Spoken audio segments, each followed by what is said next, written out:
자, 오늘 미국 대선 토론이 있었죠.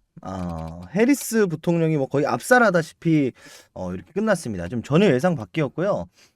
해리스 부통령이 굉장히 좀 공격적이었다. 이런 평이 많습니다. 원래는 트럼프 후보가 해리스 후보를 좀 공격하고 좀 막는 흐름이 좀 나올 줄 알았는데 좀 전혀 예상 밖의 결과였고 좀 많이 민심이 흔들리고 있다. 특히나 이번 미국 경합주였던 펜실베니아에서 열렸었던 대선이었기 때문에 굉장히 좀 중요했습니다. 그런데 요번에 좀 해리스 부통령이 압승을 거두면서 좀 전체적으로 좀 요동치고 있거든요. 어쨌든 지금까지의 상황은 트럼프 후보 쪽이 한 7% 정도 이렇게 앞서고 있었던 상황이었는데 해리스 쪽이 이제는 역전까지 해버렸습니다. 그만큼 중요했었던 미국 대선 토론이고요. 좀 의미 있는 내용들이 많이 나왔습니다. 그리고 앞으로의 뭐 금리 인하 기조라든지 우리나라 또 요 대선 이후에 좀 낙폭이 확대가 됐어요.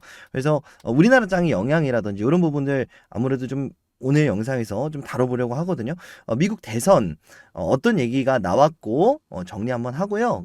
이제 우리나라 그리고 세계 경제가 좀 어떻게 흘러갈지 여러분들과 함께 좀 정리해보는 시간 가져보도록 하겠습니다. 그리고 오늘 좀 관심 있게 좀 봐야 되는 그 섹터, 그 기업들에 대해서도 한번 영상에서 다뤄보려고 하니까요. 여러분들 또 오랜만에 영상 또 촬영했다고 많은 분들이 댓글도 달아주시고 하셨는데 요번 영상도 댓글, 구독, 좋아요 한 번씩 꼭 부탁드리도록 하겠습니다. 영상 시작하도록 할게요.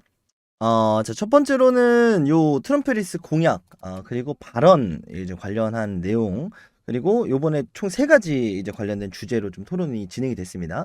경제, 이민자가 포함되어 있는 경제 관련된 이야기고요. 이제 국가 안보, 뭐 김정은, 푸틴 관련된 내용들, 그리고 낙태권에 대한 얘기가 진행이 됐습니다. 좀 하나하나 좀 먼저 뜯어보면요. 요 공약, 그리고 발언 내용이 좀 아무래도 좀 중요할 것 같습니다.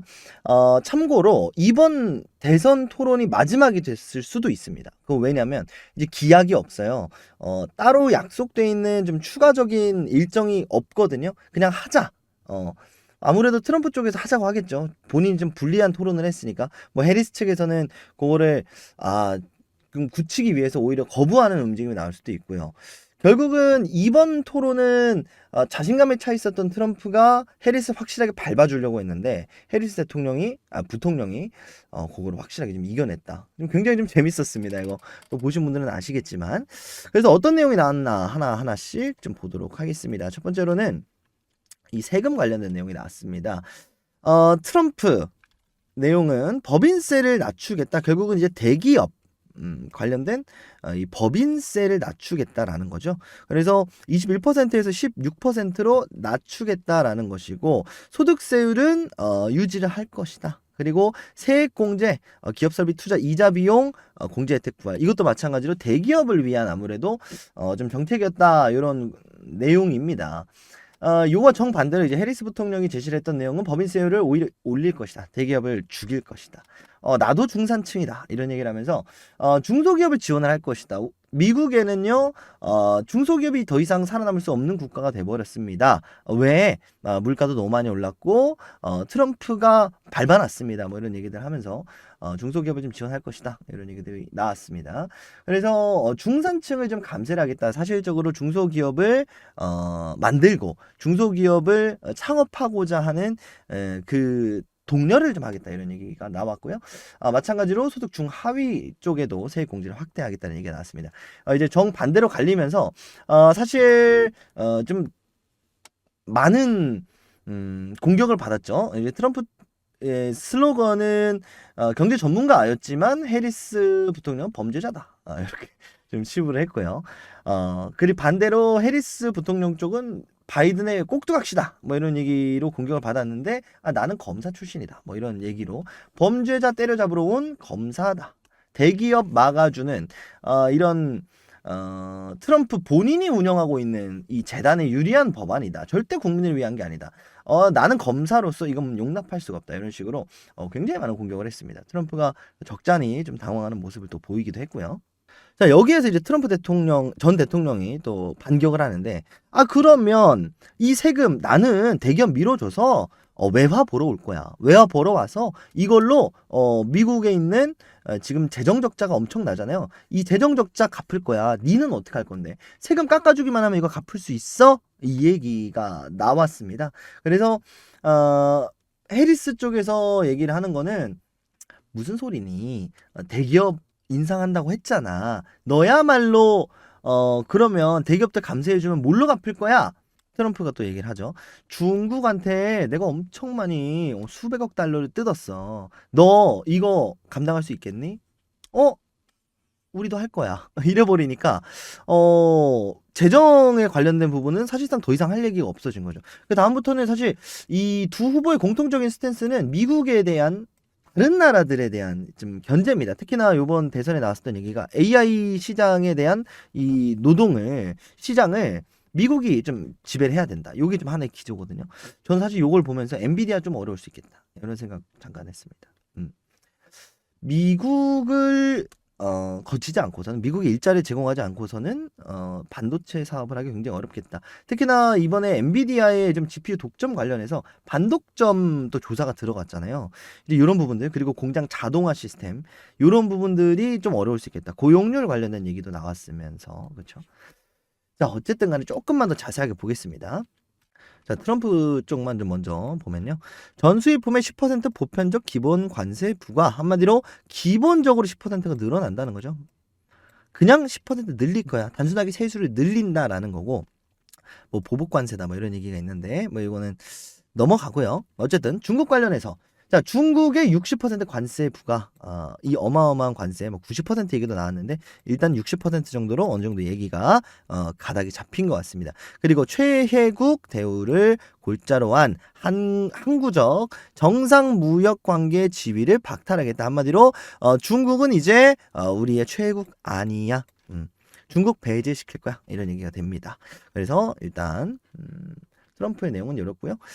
자, 중국에 대한 스탠스는 유지하지만 일정 부분 관세를 할 것이다 라는 얘기가 나오면서 일정 부분입니다. 그래서 지금까지 좀 중국에 대한 견제가 확정적인 부분은 이 바이오 생물 보안법. 자, 요거를 제외하고는 나머지 중국은 어느 정도 수용을 하겠다는 얘기거든요. 강경하게 견제는 할 거지만 관세에 대한 부분은 다른 법안이 없다면 현재대로 간다. 자, 이런 내용을 우리가 생각을 해보면 중국 기업들 결국은 살아남을 것 같다? 뭐 이런 얘기가 되기도 하겠죠. 그래서 아무래도 2차 전지 이 IRA 법안을 해리스가 이어받는다 하더라도 2차 전지 쪽에는 아무래도 중국 쪽 그리고 태양광 사업 같은 부분도 중국 시장 요거를 좀 무시할 수가 없을 것 같습니다. 전선도 마찬가지고요. 그래서 오히려 저는 지금 상황에서 반도체 좀 어렵겠다. 그리고 바이오 괜찮겠다. 특히나 CDMO 괜찮겠다. 우시 바이오로직스를 대체할 만한 뭐 ST팜도 있고요. 뭐 외적으로 CDMO 미국 자회사를 가지고 있는 회사들도 있으니까 여기에 추가적으로 뭐 2차 전지 괜찮다. IRA가 통과된다라고 한다면 하지만 좀 시간은 걸릴 수 있겠다. 결국은 이제 중국이 퇴출되지 않는다면 그래서 이 둘 다 골자가 비슷하지만 이 여러분들이 가지고 있는 뭐 기업들, 섹터들, 내가 보고 있는 섹터들 중에서요, 요 중국 관련된 반사 수혜를 노린다라고 하는 부분이 있으시다면 이 부분을 좀 참고를 하셨으면 좋겠습니다. 자, 그럼 첫 번째로 요 세 가지 이야기 크게 나왔다 그랬죠. 요건 잠깐 이제 여러분들한테 좀 정리를 해드리겠습니다. 경제 얘기가 나왔고요. 당연하게도 이제 서로가 말아먹었다. 이제 바이든이 말아먹었니 아니면 뭐 트럼프가 말아먹었니 뭐 이런 얘기들이 굉장히 많이 나왔는데 뭐 다 이제 집어치고요. 이제 핵심은 이민자예요, 이민자 관련된 이민자가 일자리를 뺏고 있다. 이렇게 트럼프가 공격을 딱 합니다. 그랬더니 해리스가 뭔 소리니? 전혀 아니야. 뭐 이런 흐름이 나왔거든요. 그래서 이 경제 관련된 부분도 결국은 이 재정 적자로 또 연결이 됩니다. 그래서 요번 재정 적자와 이 이민자는 상관이 없다. 왜 그런 얘기를 하느냐라고 하면서 이제 또 해리스가 또 이민자와 경제를 붙여 넣으려고 하는 이 정경유착이라고 하잖아요. 이 정치와 경제를 붙여 넣는 이 정경유착에 대한 또 포인트를 공격을 합니다. 트럼프 대통령 전 대통령이 아무래도 그런 부분에 좀 능통하잖아요. 경제 대통령이다 보니까 정경유착의 아이콘이잖아요. 이제 그런 부분들을 좀 해리스가 좀 잘 빠져나갔다 이렇게 좀 볼 수가 있겠고, 결국적으로 이제 공통적인 부분은 트럼프가 주장을 했었던 건 11월 전까지는 금리 인하가 안 돼, 이런 얘기가 주장을 했었는데, 반대로 해리스 쪽은 아니거든요. 금리를 좀 다운을 시켜야 된다 쪽이에요. 그러다 보니까 금리를 다운시킨다, 그리고 특히나 요번 해리스 쪽의 강세가 0.5포인트 빅컷의 하나의 근거로 좀 활용이 될 수 있지 않을까에 대한 우려감이 나오면서 다시 한번 금리 인하 가속화, 그리고 금리 인하가 가속화되게 됐을 때 나올 수 있는, 뭐 뒤에서 말씀을 드리겠지만 뭐 엔캐리 트레이드 청산 이런 얘기들이 나오면서 달러가 굉장히 약세로 돌아섭니다. 그리고 상대적으로 달러가 약세가 되니까 이제 원화, 엔화가 좀 가격이 급속도로 상승을 하죠. 요거 어디서 봤었죠, 우리가? 블랙 먼데이라고 표현을 했었던, 이 피해요, 뭐 월요일에 표현을 했었던 이제 8월 5일에 있었던 그 하락까지 잠깐 이제 좀 생각을 하게 했었던 요 경제 부분이었습니다. 그래서 요 경제 부분에서 근소하게 실시간으로 또 해리스가 앞서 나가기 시작을 합니다. 그래서 1% 정도를 좀 따냈고요. 결국은 이제 1라운드였잖아요. 경제라는 요 1라운드에서 해리스가 판정승을 했다, 이렇게 좀 볼 수가 있겠고, 두 번째로는 또 국가 안보입니다. 그 전에는 좀 완강했었던, 사실 이 부분에 좀 트럼프가 이기지 않을까 이렇게 좀 생각을 했었는데, 해리스가 좀 빈틈을 잘 파고 들었어요. 김정은과 뭐 러브레터를 주고받고, 뭐 푸틴, 또 해리스가 당선되기를 또 푸틴이 바라고 있다, 뭐 이런 얘기들 나오면서 서로 치고받고 싸웠는데, 결국은 이제 오히려 트럼프가 전쟁광이다, 뭐 이런 이미지. 그리고 뭐 김정은한테 이거 다 돈 뜯으려고 하는 거 아니냐, 진짜 세계 평화는 아닌 거 아니냐, 뭐 이런 얘기들 나오면서, 마찬가지로 이 국가 안보, 사실 뭐 우리가 크게 볼 내용은 없었고요. 어쨌든 이 부분도 특히나 해리스가 2포인트 넘게 따냈습니다. 그렇습니다. 그리고 이제 마무리를 지었었던 게 사실 낙태인데, 트럼프는 확실한 이제 낙태를 반대하는 주의입니다. 본인이 되자마자 낙태 금지법을 만들겠다라는 얘기를 했고요. 이제 해리스 같은 경우에는 이제 여성 인권 관련된 얘기를 했는데, 이 부분에서도 이 트럼프의 약점이 좀 나오죠. 트럼프가 이거 금지 안 하면, 얼마 전에 우리나라도 있었죠. 어떤 유튜버가 만삭인데 낙태를 했다, 이거는 인권이다, 인권이 아니라 그냥 살인이다, 뭐 이런 또 일화가 하나 있었죠. 요 예시를 들었어요. 트럼프가 인간이다, 기본적으로 7개월, 8개월, 9개월 된 애기들은 인간이다, 얘네들 낙태하면 안 된다. 근데 역시나 오히려 해리스가 여기서 반박을 합니다.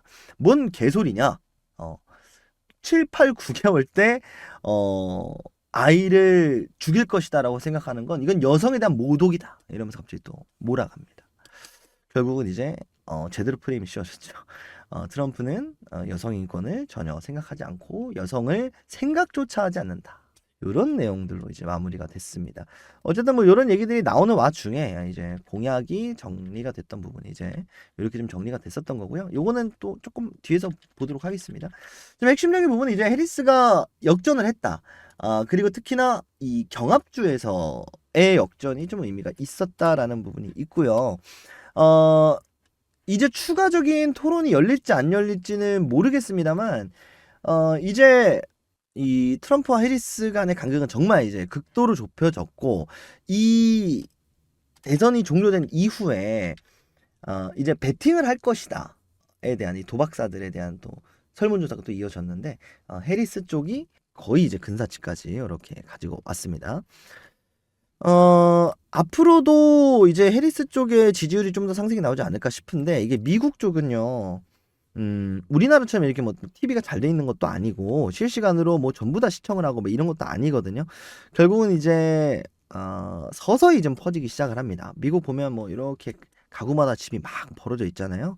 여기서 뭐 TV 시청을 하고 있는 사람들도 있을 수도 있고, 없는 사람들도 있을 수도 있고, 적어도 TV를 시청한 사람들 중에서 돌아섰는데 이런 설문조사 결과가 나왔다는 거는, 이제 앞으로 요 내용들을 접하면서 서서히 해리스 쪽에 지지율을 늘려나갈 확률이 높겠다. 그래서 뭐 진작에 사실 좀 지지 선언을 했었던 누구죠? 비욘세. 비욘세로 다시 한번 또 얘기를 했습니다. 트럼프한테 너 내 언급하지 마. 고소할 거야. 뭐 이런 얘기들도 했었고, 요게 끝나고 나서 이 테일러 스위프트가 지지를 합니다. 나는 이제 해리스를 지지를 할 것이다. 공개 지지 선언했는데 테일러 스위프트가 엄청납니다. 사실 우리나라에서나 그렇게 유명하지 않을 뿐이지 전 세계적으로 지금 1위입니다. 1위. 뭐가 1위냐? 음반 판매량 1위예요. 단순하게 그럼 현재 1위냐? 아니요. 역대 1위입니다. 물론 뭐 마이클 잭슨이라든지 좀 유명한 이제 빌보드 차트 가수들이 많은데 이 빌보드 차트가 이제 과거에는 미국에 한정돼 있는 사실 앨범 음반이었잖아요. 근데 이제는 시장 자체가 글로벌하게 갔기 때문에 전 세계의 가장 유명한 가수가 누구냐? 1위가 누구냐라고 하면 이제 단언코 테일러 스위프트거든요.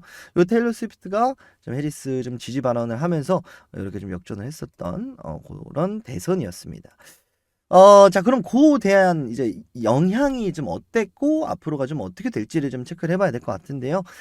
첫 번째는 이제 비트코인이 급락을 하기 시작을 했습니다. 아무래도, 가상화폐 대통령이라고 불렸었던 이 트럼프의 좀 실망, 7,850만 원까지 상승을 했었던, 약 7,000달러까지 상승을 했었던, 7만 달러죠.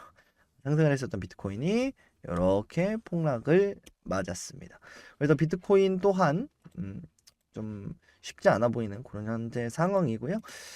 마찬가지로 자, 금리 인하가 과격하게 된다라고 하면 이제 앞선 영상에서 설명을 드렸던 것처럼 금리 인하가 진행이 되면 미국 달러의 가격은 낮아집니다. 이제 과거에 1,100원에 1,200원 했을 때가 있잖아요. 이때는 미국의 저금리 시대였기 때문에 그래서 요 수준까지 하락을 만들어준다라고 한다면 지금의 5.5% 정도 되는 미국 금리가 0%가 된다. 그 당시에 0%였으니까 요 정도까지 낮아진다. 그럼 여기서 5%면은 약 11분의 1 정도가 되거든요. 그래서 11분의 1 정도가 빠졌다라고 보시면 되는 거예요. 쉽죠?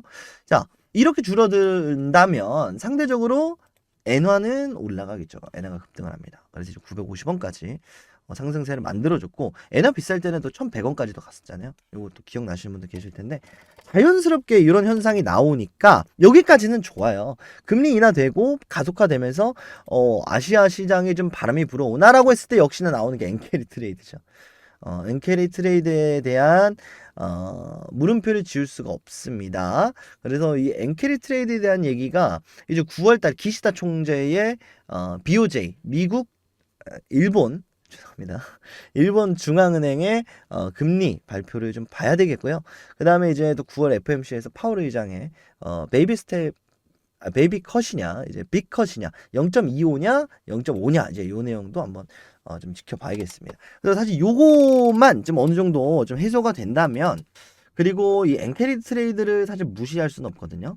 이 엔캐리 트레이드에 대한 그 우려감만 지금 사실 선반영이 돼서 어느 정도 많이 빠졌다라고는 하지만 실제로 엄청난 금액이 빠져나갈 수도 있거든요. 물론 가능성은 적겠지만 하지만 그 가능성이 조금이라도 있다면 우르르 무너지는 게 또 현재 시장이기 때문에 금리 인하가 시작이 돼봐야 알 것 같습니다. 그러니까 JP 모건 회장이 스태그플레이션이 올 것이다. 스태그플레이션이 뭐냐? 인플레이션과 이제 스태그 바로 이제 이 안개 같은 거죠. 1970년대에 있었던 산업혁명 당시에 있었던 스태그플레이션입니다. 그래서 안개와 인플레이션 앞이 보이지 않는 그런 인플레이션이 올 것이다에 대한 얘기인데 결국 이제 이 내용도 뜯어보면 금리 인하는 됐는데 경기가 좋지 않으니까 금리 인하로 시중에 풀려야 되는 돈이 경기가 좋으면 여기에 투자가 돼야 되는데 투자되지 못하고 가계 부채만 늘어나고 돈이 뺑뺑 돌면서 인플레이션만 가속화되고 언제 끝날지 모르는 장기 스태그플레이션이 올 것이다. 에 대한 얘기가 나오는데 이 내용에 대한 전제는 첫 번째로는 미국 경기가 불황이었을 때고요.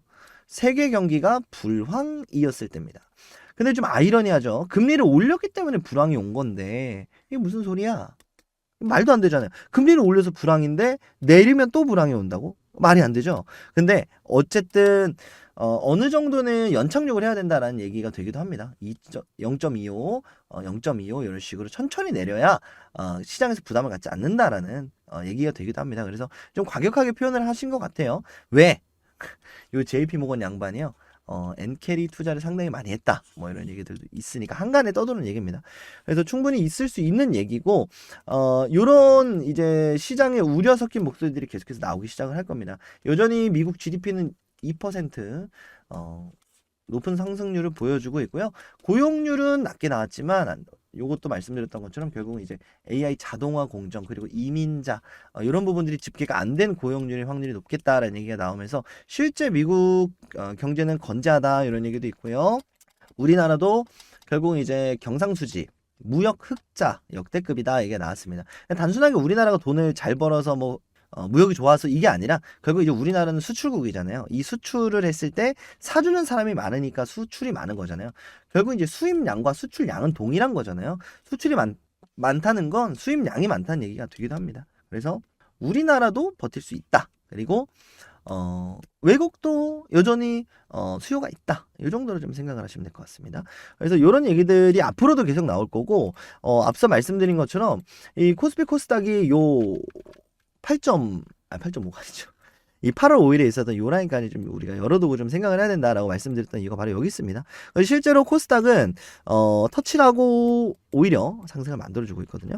그래서 저는 이제 사실 지수를 보고 내가 ETF 상품에 투자를 하는 게 아니라 무슨 지수가 의미가 있냐라고 좀 생각을 할 수도 있는데 모든 지금 섹터 테마 자체가 굉장히 오리무중입니다. 이제 발언 하나하나에 급등하기도 하고 급락하기도 하고 하거든요. 삼성전자 65,000원대에 또 종가 형성이 됐습니다. 신저가는 아니고 이제 저가를 향해서 달려가고 있는데 그러면 이제 우리가 판단할 수 있는 거는 이렇게 하나하나씩 지금 쫓아갈 수 있는 시장이 아니에요.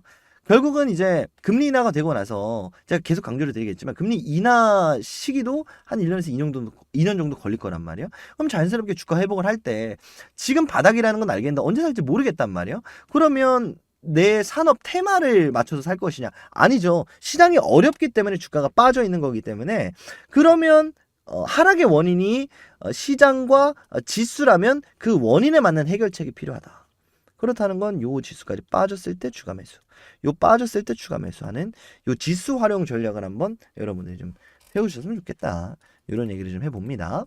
한마디로 오늘의 결론은요. 우리나라 코스피 코스닥은 또 고래 싸움에 새우등이 터져버렸습니다. 이런 흐름이고 결국은 이제 9월 이후에 그리고 10월부터는 저는 이제 상승장이 좀 다시 한번 좀 시작이 되지 않을까 싶고요. 본격적으로 지금 돈을 많이 싸매고 있는 투자자들이 굉장히 많다라는 거거든요. 시장에서 돈을 들어오지 않는다는 건 반대로 돈이 다른 데에 있다라는 얘기가 되기도 하잖아요. 그리고 추가적으로 은행에서도 지금 회수되지 않은 돈이 굉장히 많다고 그럽니다. 이렇게 금리를 올렸는데도 회수되지 않은 돈은 뭐냐면 지금 갚을 능력도 없고 대신에 투자해서 돈을 복사시켜야 되는 그런 시기에 있다라는 거거든요. 그럼 이런 돈들이 어디로 가느냐? 결국은 금리 인하 시기에 시장이 유입되기 시작하면서 상승장으로 이어질 확률이 굉장히 높겠다. 저는 이렇게 보고 있으니까 지금은 잠깐 등이 터지더라도요. 어떡합니까? 이제 우리나라 시장의 현실인데 좀 이제 등 딱 이제 좀 이렇게 숨어가지고 좀 힘을 좀 모으는 그런 시기를 좀 보내시면 어떨까 그렇게 좀 생각을 합니다. 일단 내용은 여기까지고요.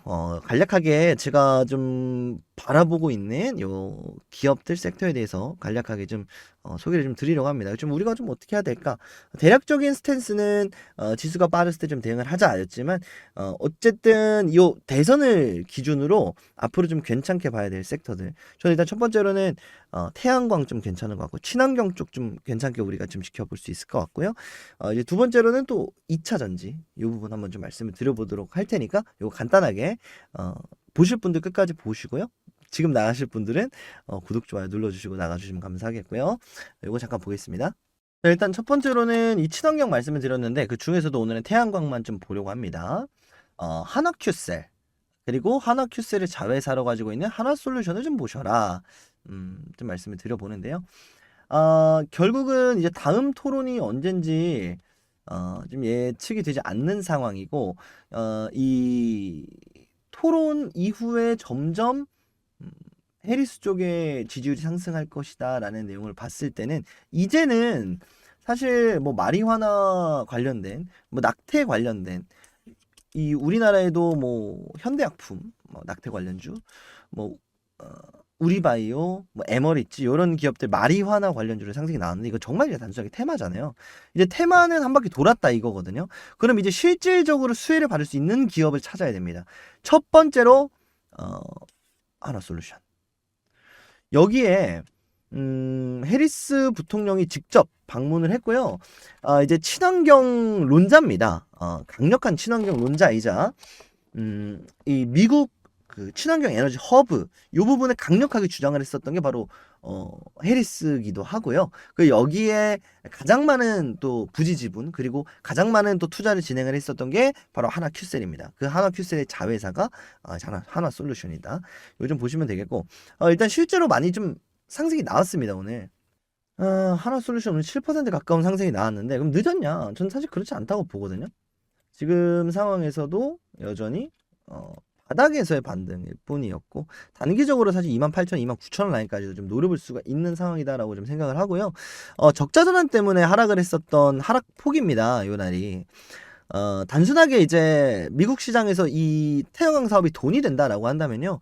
흑자 전환에 대한 기대감으로 다시 한번 요 3만 2천원 라인까지 좀 지켜볼 수 있는 하나솔루션이다. 그래서 하나솔루션 한번 제가 영상에서 여러분들께 한번 좀 관심 있게 지켜봐야 되는 기업 첫 번째로 좀 말씀을 드려보도록 하겠습니다. 두 번째로 여러분들한테 좀 말씀드릴 기업은 LNF입니다. LNF도 사실 좀 주가가 많이 빠져 있죠. 그럴 수밖에 없는 이유가 LNF 하면 테슬라에 유일하게 양극재를 납품을 하는 기업이다. 좀 생각을 하시면 될 텐데 물론 더 있습니다만 주로 이제 주 납품처가 테슬라이기 때문에 요거가 좀 타격이 굉장히 컸죠. 다른 물론 2차 전지 양극재 소재 기업들도 에코프로 BM이라든지 뭐 포스코 퓨처엠이라든지 하락을 했지만 낙폭이 굉장히 컸다라고 좀 보면 됩니다. 3분의 1 토막이 넘게 났고요. 고점 대비해서 그럴 수밖에 없었던 게 뭐 레드우드 미국 법인 진출 뭐 정부에서 막았다. 기술 유출의 우려가 있었기 때문에 뭐 그런 내용들도 있었는데 결국은 가장 큰 문제는요. 적자 전환했었던 부분이 가장 컸어요. 이번에 매출을 잡기가 힘든 거죠. 결국 이제 테슬라 좀 물량 줄이고 뭐 ESS 사업 집중하겠다. 뭐 AI 사업 집중하겠다. 사실 테슬라도 전기차 사업이 돈이 되면 그걸 하겠는데 그렇지 않잖아요. 보조금을 안 준다는데 어떻게 하냐고. 그러면 이제 자연스럽게 공장이 문을 닫기 시작하고 공장이 문을 닫으면 생산을 안 하고 생산을 안 하면 여기 들어가는 양극재를 납품하는 LNF가 타격을 받잖아요. 그러니까 이런 기업들이 지금 주가가 많이 빠져 있는 거거든요. 하나솔루션도 마찬가지였고 LNF도 마찬가지라고 생각을 합니다.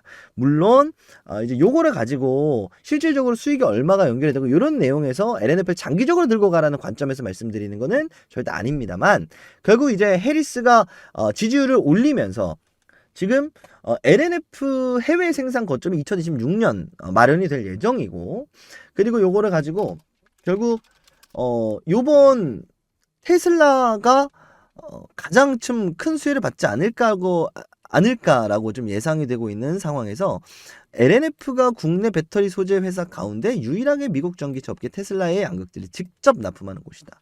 이런 수혜를 받아갈 수가 있겠다라고 좀 생각을 하는 거죠. 그러니까 정리를 해보면요. 이제 친환경 쪽을 봐라. 테마가 섹터가 수혜를 받을 것이다. 그 중에서 대장이 누구냐? 저는 SDN보다는 하나솔루션. 직접적 연관이 있으니까. 그리고 주가도 많이 빠져 있으니까. 2차 전지, IRA, 세제 혜택, 공장 다시 한번 지으면서 친환경 쪽으로 간다라고 했을 때 수혜를 누가 받냐? 누가 대장이냐? 지금 뭘 봐야 되냐? 저는 LNF라고 생각을 하는 거죠.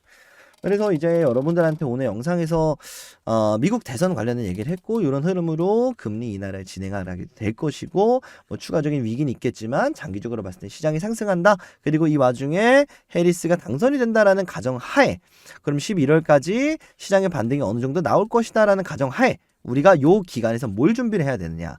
기존에 있는 종목들은 뭐 추가 매수하는 전략이 첫 번째가 될 수 있을 거고 요 추가 매수하는 전략 중에서도 저는 이제 지수를 연동시키는 지수 요 전략을 좀 세워보시라 이렇게 첫 번째로 말씀을 드린 거고 자 그럼 두 번째로 새롭게 우리가 바라볼 만한 소위 말하는 급등이 나올 수 있는 텐베거가 나올 수 있는 그 넥스트 대선주가 누구냐 누가 대장이냐 라고 한다면 사실 텐베거까지는 아니고요 너무 이제 시가총액이 높으니까 그래도 좀 수혜를 받아갈 수 있는 기업은 첫 번째로 한화솔루션을 말씀을 드린 거고, 두 번째로는 LNF를 말씀을 드렸습니다. 그래서 오늘 영상은 이렇게 여러분들한테 좀 알차게 좀 정신없이 좀 빠르게 말씀을 드린 것 같은데, 내용이 좀 굉장히 길었습니다. 이제 대선 관련된 내용도 있었고, 그러다 보니까 관련 기업들도 또 여러분들 궁금하실 거고 하니까, 그래서 이렇게 좀 영상을 좀 준비를 했고요. 일단은 여러분들한테도 인사를, 일단 제 기본 계획으로는요, 월수금 이렇게 3일 좀 인사를 드릴 계획인데, 여기서 뭐 추가적으로 한 번 더 촬영을 하든 뭐 안 하든 이런 식으로 할 수도 있습니다. 그래서 여러분들이 이제 제가 또 약속드리는 거는 또 영상을 또 자주 촬영을 할 것이다. 그리고 구독, 좋아요 많이들 또 취소하셨던데, 구독, 좋아요 다시 한번 좀 부탁드리고요. 추가적으로 알림 설정, 그렇지. 알림 설정까지 해주셔야, 옆에 있는 그 종 모양 있죠?